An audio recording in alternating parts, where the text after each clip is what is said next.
Aleluia. Toda honra, toda glória seja dada ao Senhor.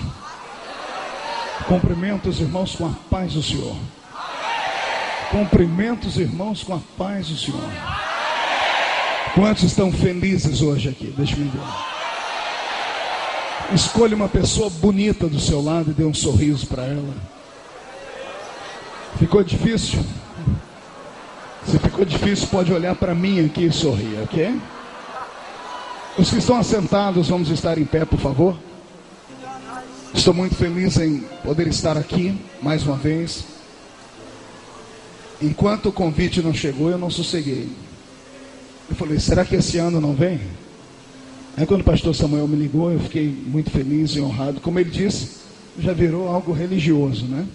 E se não me convidar para o ano que vem, eu venho, nem que seja para ouvir o pregador, né? Obrigado, pastor Samuel. Ele fica me agradecendo, mas ele sabe que eu que devo agradecimentos a ele.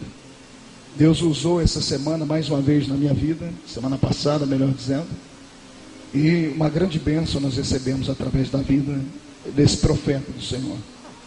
Esse ministério parece que está ficando escasso na terra. São poucos os homens em quem nós damos credibilidade profética. E eu gostaria que nas suas orações você sempre apresentasse o pastor Samuel, para que o Senhor o conserve assim em graça e em intimidade com Deus. Amém? Aleluia. Apocalipse capítulo 5. Quão grande és tu, Senhor. Quão grande és tu, Senhor. E vi na mão direita daquele que estava sentado no trono um livro, escrito por dentro e por fora, de todo selado com 7 selos. E vi também um anjo forte que proclamava em grande voz: quem é digno de abrir o livro e de lhe desatar os seus selos? Ora, nem no céu, nem sobre a terra e nem debaixo da terra, ninguém podia abrir o livro, nem mesmo olhar para ele. E eu chorava muito, porque ninguém foi achado digno de abrir o livro, nem mesmo de olhar para ele. Todavia, um dos anciãos me disse assim: não chores, eis que o leão da tribo de Judá, a raiz de Davi, venceu para abrir o livro e os seus 7 selos. E então vi no meio do trono e dos 4 seres viventes e entre os anciãos de pé um cordeiro como tendo sido morto. E ele tinha 7 chifres, bem como 7 olhos, que são os 7 Espíritos de Deus enviados por toda a terra. Veio, pois, e tomou o livro da mão direita daquele que estava sentado no trono.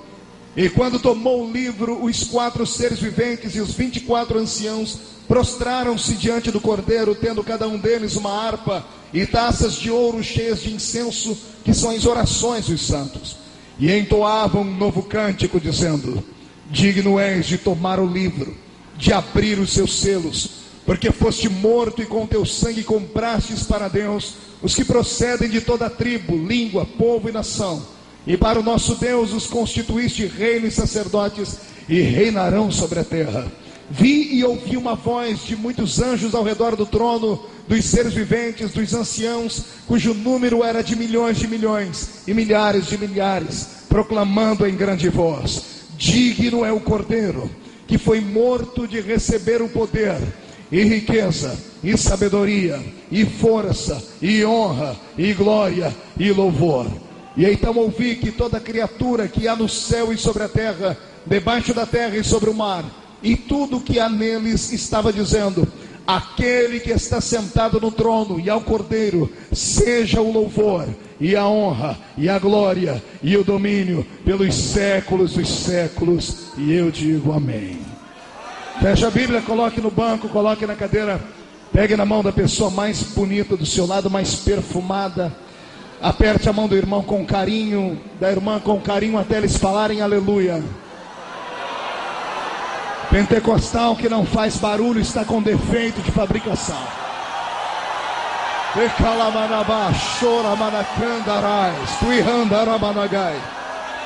Ah, eterno, eu te glorifico uma vez mais. E eu espero nesta noite contar com a sua ajuda para ministrar ao coração da sua igreja.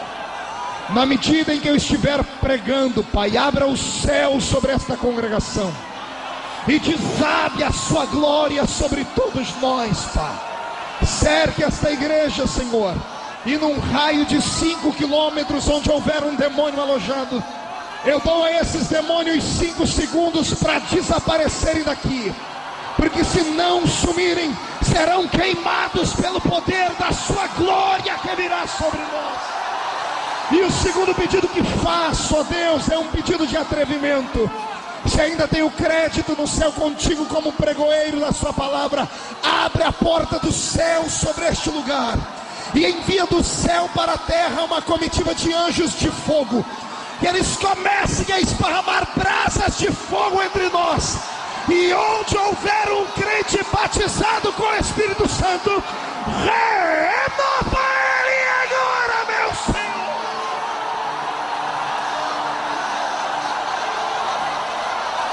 E andar abaixo e cantorou benabassuri andar abacara macanda arabagai. Vi andar abaixo e cantorou bagai teramanahá súria. Fala conosco, Senhor. Fala conosco. Em nome de Jesus. Amém.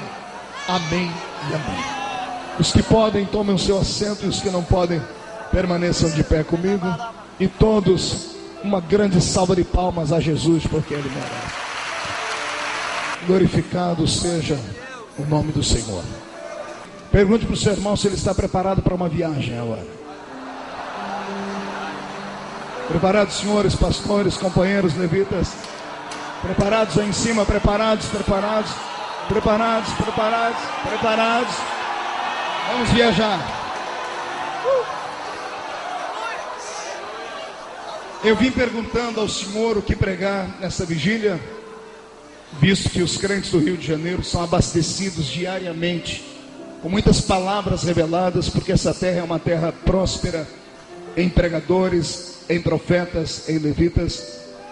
E o Senhor trouxe ao meu coração, à minha memória, o texto do livro da Revelação, no capítulo 5, onde nós lemos uma das passagens mais intrigantes e emocionantes da Bíblia, que fala de um homem que, tendo sido arrebatado, foi ao céu e viu o céu pelo lado de dentro e recebeu de Deus uma palavra de ordem. O Senhor disse a ele: tudo que você vê, por favor, escreve num livro. E tendo ele tido um encontro pessoal com este ser, com este ancião de dias, viu ele um livro fechado por dentro e por fora. Livro esse que deveria trazer alegria, livro esse que deveria trazer emoção, mas uma emoção carregada de graça e de agradecimento. Todavia, o céu é inundado pela primeira vez de uma tristeza sem tamanho. Tamanha é a tristeza que esse homem em espírito chora e derrama lágrimas lá em cima. E lá em cima não é lugar de tristeza. A minha Bíblia diz que quando atravessarmos os portões celestes, terá um lenço da eternidade para enxugar dos nossos olhos todas as nossas lágrimas. Mas esse homem entrou lá em cima e derramou lágrimas, e isso mexeu comigo, mexeu com o meu intelecto e me fez estudar um pouquinho. E as revelações que o Senhor me deu aqui são fortes e profundas. Quem não gosta de revelação, dá tempo de ir para casa. Eu acho que dá para assistir até o Corujão uma hora dessa. Se ficar comigo aqui, você não vai ver nenhum corujão, mas você vai ver a silhueta da pombinha do Espírito Santo voando sobre nós. Pois bem, para entendermos o livro do Apocalipse, é até difícil falar sobre isso, porque o livro do Apocalipse é um livro de revelação, e tudo que é revelação tem que ser interpretado. É um dos livros da Bíblia mais difíceis de ser estudado, porque a sua linguagem é metafórica, é uma linguagem alegórica. Nem tudo que está escrito aqui deve ser levado ao pé da letra. É um desses livros que deixa a gente meio que tonto de tanta revelação, de tanta coisa profunda. E interessante que quando o crente é novo convertido, a primeira coisa que ele quer descobrir é acerca das profecias deste livro. Eu falo isso porque uma vez eu fui um novo crente, e eu me lembro que saindo da escola eu chamei um garoto da igreja que era filho de um presbítero, conhecia bem a Bíblia, e eu pedi para ele pregar para mim. Eu não sei se ele fez por maldade ou se ele fez por simplicidade, não tive até hoje coragem de perguntar a ele. Mas eu me lembro que ele entrou dentro da minha casa, pegou a Bíblia e abriu em Apocalipse capítulo 13, 14 e em diante, e foi pregar para mim acerca da besta, a que subiu da terra e a que subiu do mar. E ao invés dele pregar e interpretar, não, ele começou a falar comigo literalmente o que estava escrito ali. Sabia que eu morria de medo de escuro, sabia que eu morria de medo de assombração. Também puderam, eu nasci na Vila Tatu, você queria o quê? Na época de Quaresma a gente tinha medo de lobisomem, boitatá, curupira, coisas que vocês cariocas não conhecem, coisas da gente lá do meio da roça. E ele começou a falar para mim: vai vir sobre a terra uma besta de 7 cabeças e 10 chifres, com boca de leão, pata de leopardo, corpo de urso. E quando ela abrir a boca dela, vai devorar todos aqueles que são ímpios e não temerem a Deus. E ele foi embora e me deixou com essa imagem na mente. É claro que ele não pregou nada certo para mim, mas eu acho que valeu o efeito, porque eu nunca passei uma semana tão crente na vida. Também nunca passei uma semana com a luz acesa a noite toda como eu passei aquela, com medo de abrir a porta e encarar a besta. Depois de muito tempo eu vi que o irmão que falou comigo é que era uma besta, porque aquilo não tinha nada a ver. Era apenas um texto que precisava ser interpretado.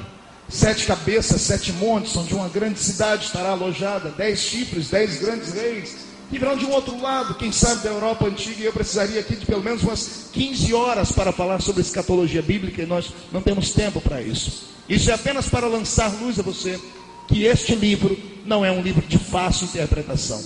Até porque no seu capítulo 1 e no verso 19, o Senhor dá a João uma visão global do que ele vai enxergar. O Senhor diz a ele: as coisas que vistes, as coisas que são e as coisas que hão de acontecer. Ou seja, quem olha para o Apocalipse e pensa que ele é um livro que fala apenas de coisas futuras, está redondamente errado. O Senhor estava dizendo a ele: você vai escrever sobre coisas do passado, as que vistes, as coisas do seu presente, João, as que são, e as coisas que hão de acontecer do seu futuro. Existem textos deste livro que podem ser interpretados de uma, 2, 3 formas. Pode ser interpretado de uma luz apontada para Israel, pode ser interpretado de uma luz apontada para a igreja, e de uma luz apontada para o mundo ímpio e pecaminoso aí fora. Por isso, é um livro que, para se pregar dentro dele e para se ter uma visão, você tem que ter a sua mente aberta. Levante um dedo de profeta comigo, bata na cuca do seu irmão, na mente dele, e diga para ele: abra a sua mente então. E só para não perder um costume, aquele glória a Deus que só o povo de Madureira sabe. Interessante é que este é o último livro do cânon sagrado. O livro tenha sido escrito por último. Quem escreveu este livro não era um rapazinho, nem uma pessoa de meia idade, era um ancião. Tinha ele mais de 90 anos de idade. E aqui começa o desenrolar de uma bela e grande amizade. Para chegar no Apocalipse, permita-me falar um pouquinho do seu escritor, não do seu autor, porque aqueles que conhecem a Bíblia Sagrada sabem muito bem que este livro não tem, como dizem por aí, 40 autores. Esse livro tem 40 escritores. Autor é só um, aquele que está sentado no alto e sublime trono. Ele é o autor. E para falar do autor eu teria que tomar milênios de tempos para falar, porque ele é grande, majestoso e poderoso. Ele é tão grande que os seus pés estão no centro dessa igreja hoje, e a sua face está diante dos serafins que cantam: santo, santo, santo é o Senhor dos exércitos, e toda a terra está cheia da sua glória. Esta é a beleza deste livro. Deixe-me então falar sobre o escritor deste texto. Interessante é que quando o Senhor estava com o seu ministério latente, crescente na terra, ele chamou 12 homens especiais. Repita essa frase comigo: 12 homens especiais. 1, 2, 3. Acotovele seu irmão, diga: eu disse especiais. Faça biquinho para falar. Acotovele, irmão, diga: eu disse especiais. O Senhor não chama ninguém que não seja especial. Todos os que estão debaixo da sua poderosa mão são especiais. Como você que está aqui dentro é especial. Talvez a sociedade não dá o valor que você mereça. Talvez o seu pai e a sua mãe não dê o valor que você mereça. Talvez o seu cônjuge não dê o valor que você mereça. Talvez o ministério da sua igreja não dê o valor que você mereça. Todavia, isso não invalida a sua especialidade. O Senhor, quando te viu, foi com a tua cara. E quando Ele vai com a cara de alguém, não tem quem faça o seu pensamento recuar atrás. Você é especial. Só quem é especial, dê um grito para o Rio de Janeiro todo ouvir.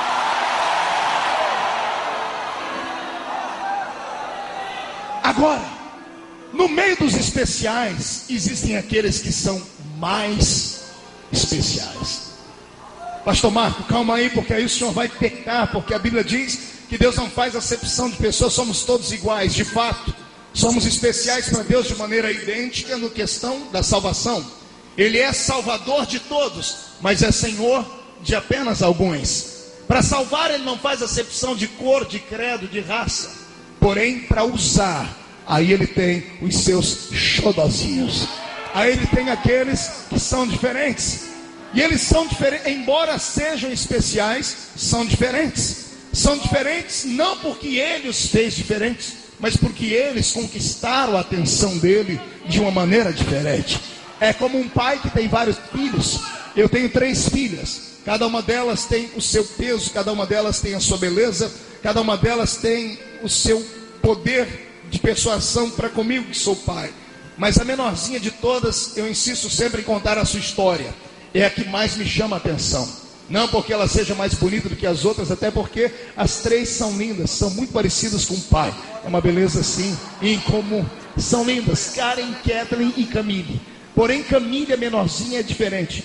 Um dia desses eu cheguei em casa, cansado, joguei as malas para o chão, estressado, e lá vem a pequenina, correndo, chegou perto de mim, se joga no chão, botou o joelhinho e as suas mãozinhas no chão, olhou para mim, com aquele olho desse tamanho, de jabuticaba, e disse assim: papai, olha o que eu fiz para o senhor. Eu falei: o que, Camila? Ela disse assim: miau. Miau. Eu disse: que isso, Camila? Ela disse: papai, eu sou o seu gatinho. E eu fiz aquilo que todo mundo faz com um gatinho que fica se esfregando na gente. Joguei as malas para o chão, botei o gatinho no colo e fiz um monte de carinho nela. Ela é tão esperta que toda vez agora que eu fico bravo com ela, quando eu vou levantar a voz para ela, ela se joga no chão e diz assim: miau, papai, miau. Porque ela é inteligente. Olha para o seu irmão e diga: filho especial tem que ser inteligente, tem que chamar a atenção do seu pai. Está entendendo? É por isso que o papai do céu tem alguns que ele chama de amigo, que ele chama de queridos. Não é que Deus tem um carinho especial pela pessoa porque ela é melhor do que as outras. É que essa pessoa conquistou o coração dele de uma maneira carinhosa e diferente. É diferente, basta você olhar de um lado para o outro. Tem irmão na igreja que ele põe o pé dentro da igreja já orando em línguas. O cidadão não tem 2 dentes na boca para contar. Se tiver, é só 2 também, é o zagueiro e o atacante. Mas ele abre a boca orando em língua estranha. E o outro que é doutor, é mega empresário, chega na igreja e fica com a cara parecendo que foi batizado num pote de vinagre. Aí o outro recebe dom, revelação e glória. E o outro fica travado parecendo uma múmia. Aí o que fica travado parecendo uma múmia fica dizendo que aquele outro é maluco, é ignorante, é isso, é aquilo. Não é nada disso. É que aquele outro é esperto, é inteligente, conquistou a atenção do seu pai do céu. Eu quero te dar um conselho hoje. Chame a atenção do seu Deus. Chame a atenção dele. Faça alguma coisa que você vai fazer Deus ficar assim, estupefato contigo. Eu sei que os grandes teólogos, pastor Samuel, ouvem essa mensagem e dizem assim: ignorante este pregador. Mal sabe ele que Deus não pode ser pego de surpresa. Não tem nada que o crente faça que Deus não saiba. Então não há como surpreender Deus. Você tem razão, teólogo. Mas deixa eu dar agora uma palavra de pai. Uma palavra de pai que quando vê o seu filho, sabe que o filho às vezes não pode pegá-lo de surpresa. Camille é outro exemplo. Às vezes eu estou com ela brincando e ela se esconde atrás da cortina, ou debaixo do sofá, ou atrás de alguma peça da casa. Eu sei onde ela está, mas ela está querendo me impressionar. Ela está querendo dizer que ela é sábia, inteligente e conseguiu se esconder. E eu, como um bom pai, não vou quebrar o coraçãozinho dela achando ela na hora. Qual pai aqui dentro nunca passou pelo filho atrás da cortina e disse assim: cadê meu filhinho? Onde ele se escondeu? Você sabe onde ele se escondeu. Mas só para deixar ele bem alegre, você diz: meu Deus, ele sumiu, e agora? E de repente lá sai a criaturinha pequenininha com o olhinho brilhando de trás da cortina, agarra você e diz assim: papai, te peguei, mamãe, te peguei. E o pai e a mãe fingem que tomou um susto: oh, você me tomou de surpresas. Papai do céu é assim. Ele está só esperando você se esconder atrás de uma cortina, enfiar debaixo de um banco. Ele quer que você surpreenda ele, mesmo sabendo que ele não pode ser pego de surpresa. Ele quer uma declaração de amor nessa madrugada. Eu te convido a desafiar o seu Deus com o seu coração. Quem crê nisso, jogue a mão para cima e dê um grito de glória.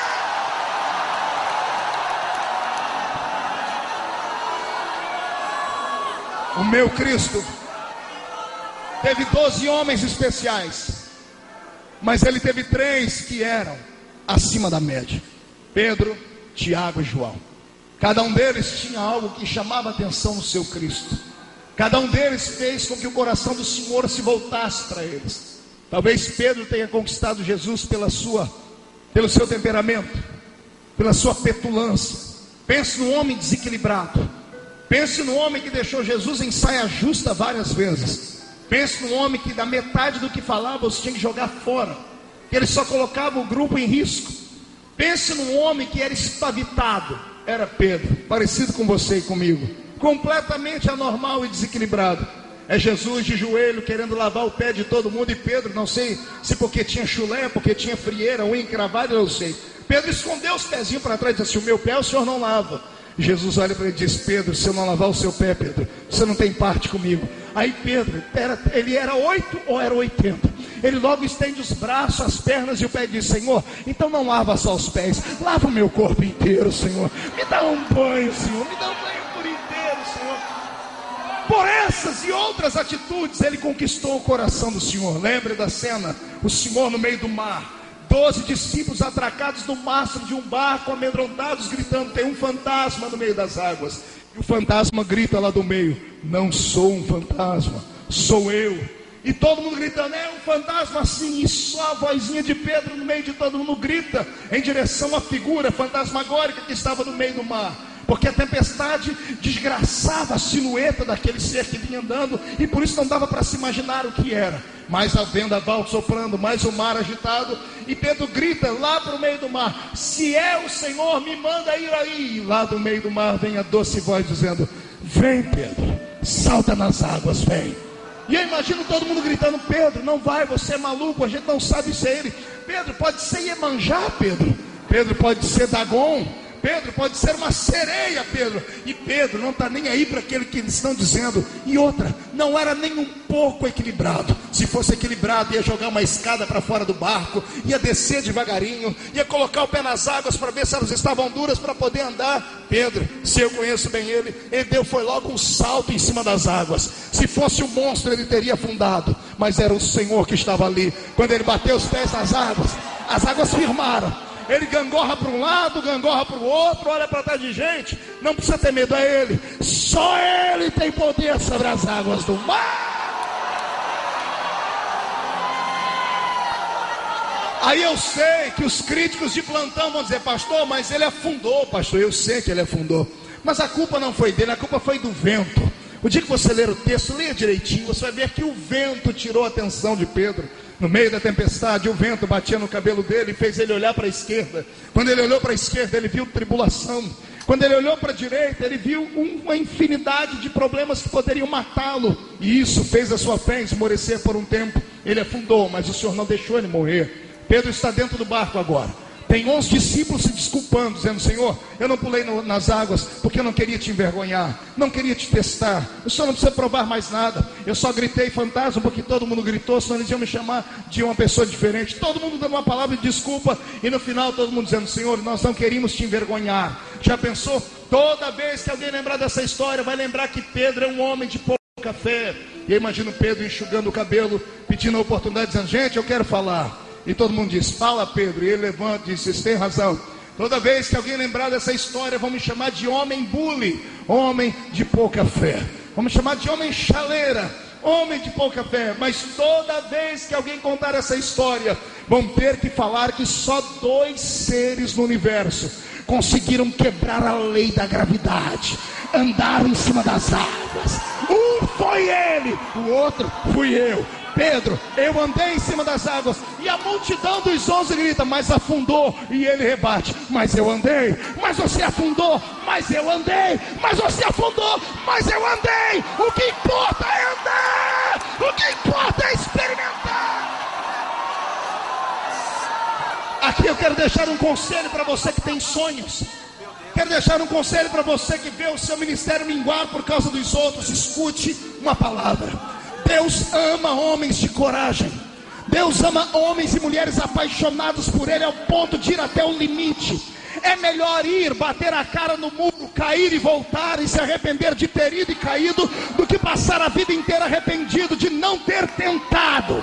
É melhor você bater a cara no muro de tentar e se arrebentar, do que você passar a vida inteira pensando como teria sido. Ei, deixa-me dizer, sabe por que às vezes você assiste alguma fita minha e olhando para trás, o ministério que está atrás de mim, às vezes, nem sempre, é claro que há regras de exceção, nessa vigília é uma regra de exceção. Os pastores, eu falo aqui, eles dão um grito, levantam a mão e entram no ministério. Mas às vezes você vai ver fitas de vídeo, eu pregando, a multidão explodindo e atrás de mim um monte de gente com o olho seco, igual olho de coruja. Sabe o que é isso? É gente que poderia estar onde eu estou, que poderia fazer o que eu faço, mas não fizeram, porque foram covardes, amedrontados, tiveram medo de largar tudo, tiveram medo de deixar tudo, tiveram medo de ousar, e agora ficam arrependidos porque tem que conviver com a amargura da derrota nos lábios, dizendo assim: se eu tivesse tentado, eu teria chegado lá. Mas como não tentou, tem que se contentar com essa cara fechada, parecendo delegados de justiça mesmo.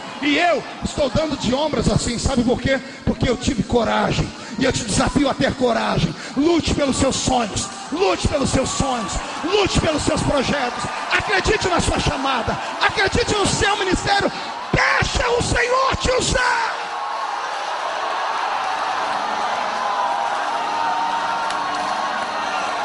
Este foi Pedro.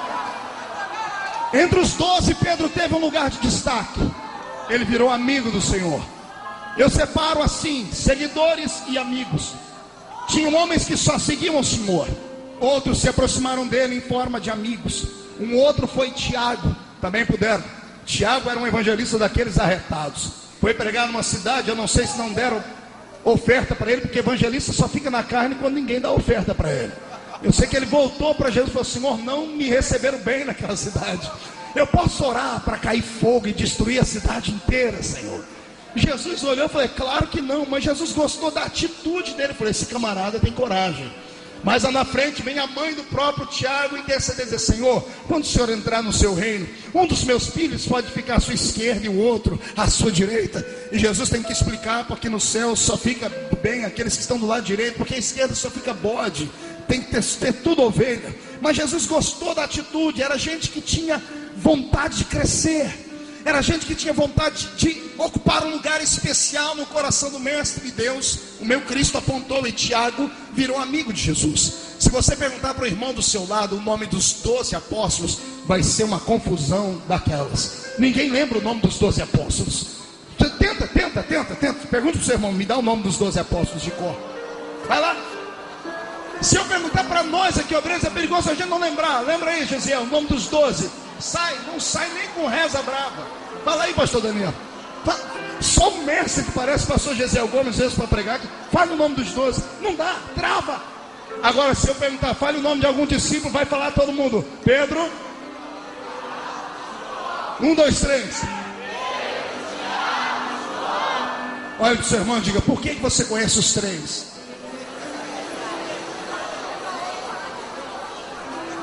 Por quê? Os outros eram especiais, tiveram a mesma chance, andaram com o mesmo Cristo, tiveram a mesma oportunidade, mas a gente não os conhece direito. Agora esses 3, a gente sabe que eles eram especiais, porque toda vez que Jesus fazia alguma coisa diferente, eram os 3 que ele chamava. Quando o Senhor foi se transfigurar no Monte Tabor, quando Moisés e Elias vieram recepcioná-lo, o Senhor levou só 3. Quem era? As últimas 18 horas de Jesus, que foram horas complicadas de perturbação, onde ele foi julgado, pré-julgado e outras coisas mais. Ele levou 11 discípulos para orar com ele no monte. Porém, 3 se aproximaram dele até a entrada do jardim do Getsêmani. Só 3. Quem eram eles? E ele revelou para os 3 algo que não revelou para os outros. O que ele revelou? Ele disse para eles: a minha alma está angustiada até a morte. A gente só conta segredos para aqueles que são amigos. Eu quero te desafiar hoje a ser mais do que um seguidor. Eu quero te desafiar a ser amigo de Deus. É possível, pastor? É claro que é, pastor, mas eu como arroz, feijão e farofa, e daí? O Senhor está procurando gente para ser amigo dele aqui. Gente que empreste o ouvido, a garganta,